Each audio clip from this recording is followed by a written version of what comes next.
Hello ladies and gentlemen, reka nizere ko mumeze neza cyane ku munsi wa none, ko imitima yanyu mwese aho muri imeze fresh and clean kabisa.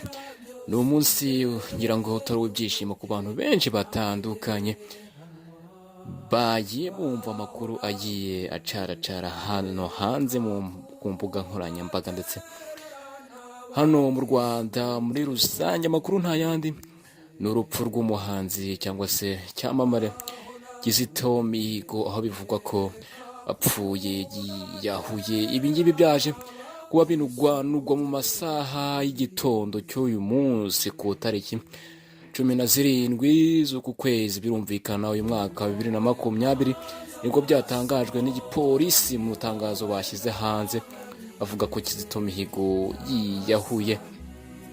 Mu itangazo rigenewe abanyamakuru ryashyizweho umukono n'umuvugizi wa polisi y'u Rwanda CPJB Kabera, polisi y'u Rwanda yagize iti: mu rukerera rw'uyu wa mbere tariki ya 17 Gashyantare umwaka wa 2020 ahagana saa 11, Kizito Mihigo w'imyaka 38 y'amavuko wari ufungiye kuri sitasiyo ya polisi Remera yasanzwe yiyahuye arapfa. Iri tangazo rikomeza rivuga ko Kizito Mihigo yari amaze iminsi 3 muri kasho ya polisi, aho ubugenzacyaha bwamukurikiranagaho ibyaha birimo kwambuka umupaka mu buryo bunyuranyije n'amategeko ndetse na ruswa. Polisi y'u Rwanda ivuga ko tariki ya 15 na 16 Gashyantare 2020 birumvikana Kizito Mihigo yasuwe n'abo mu muryango we ndetse n'umuhagarariye mu mategeko. Polisi ivuga ko kandi yatangiye iperereza kugira ngo hamenyekane icyateye Kizito Mihigo kwiyambura ubuzima. Ni inkuru ibabaje kabisa, ni inkuru ibabaje ku bantu bonze ndetse n'abanyarwanda muri rusange ndetse n'abatuye hanze y'u Rwanda. Ni inkuru ibabaje kuri uyu muhanzi Kizito Mihigo kugeza amagingo aya ngaya utakibarizwa mu mwuka w'abazima. Ku wa 13 Gashyantare 2020 nibwo urwego rw'igihugu rw'ubugenzacyaha ruzwi nka RIB rwatangaje ko inzego z'umutekano zarushyikirije Kizito Mihigo wafatiwe mu karere ka Nyaruguru ashaka kwambuka umupaka ajya i Burundi mu buryo bunyuranyije n'amategeko, dore ko yari afite ibwirizwa ritamwemerera gusohoka mu gihugu mu buryo ubwo aribwo bwose butemeranyijwe n'amategeko cyangwa se atabiherewe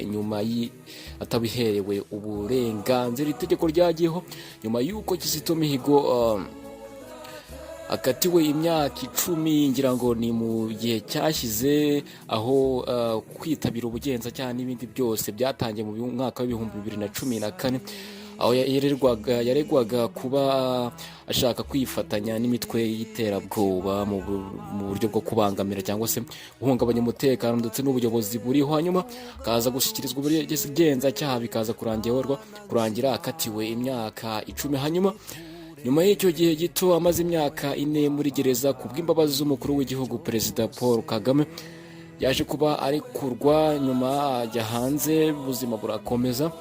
Hanyuma ahabwa itegeko ryo kuba atemerewe kurenga imbibi z'u Rwanda mu buryo butemerewe n'amategeko cyangwa se mu buryo butemewe atabihewe uburenganzira. Akaba aribwo yaje gufatwa, ngira ngo ni mu gihe gishize, akaba yarafashwe agerageza kwambuka umupaka w'u Rwanda n'u Burundi hariya aho mu karere ka Nyaruguru. Ubwo niko guhita ashyikirizwa inzego z'umutekano. Hanyuma ku tariki ya 17 nibwo havuzwe ko yabashije kuba yiyahura. Uhagarariye polisi yatangaje ko Kizito Mihigo yabashije kuba yiyahura akoresheje amashuka cyangwa se bimwe mu biryamirwa bibaho ngaho, ndetse bakaba bakomeje gukora iperereza.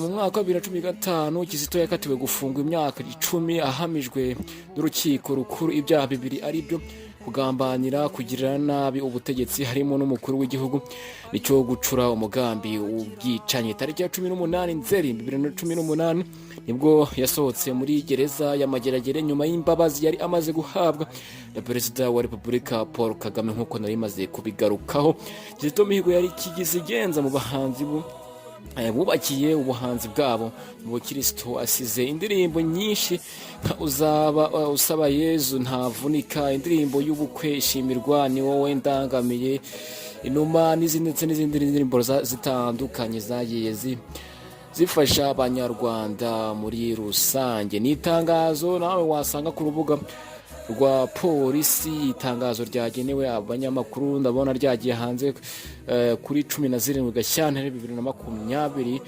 iko rikaba ryashyizweho umukono na CP JP Kabera cyangwa Jean Baptiste Kabera, umuvugizi wa polisi y'u Rwanda. Reka tumwifurize iruhuko ridashira Bwana Kizito Mihigo. Mbibutsa ko iyi ni Diaspora TV, urumva ibagezaho amakuru menshi agiye atandukanye. Niba utarakora subscribe, kora subscribe kugira ngo dukomeze twagure imikorere yacu muri rusange. Ngira ngo tunihanganisha abakunzi ndetse n'abanyarwanda muri rusange bakundaga Kizito Mihigo. Azahore mu mitima yacu, ntago tuzamwibagirwa, agire iruhuko ridashira. Ni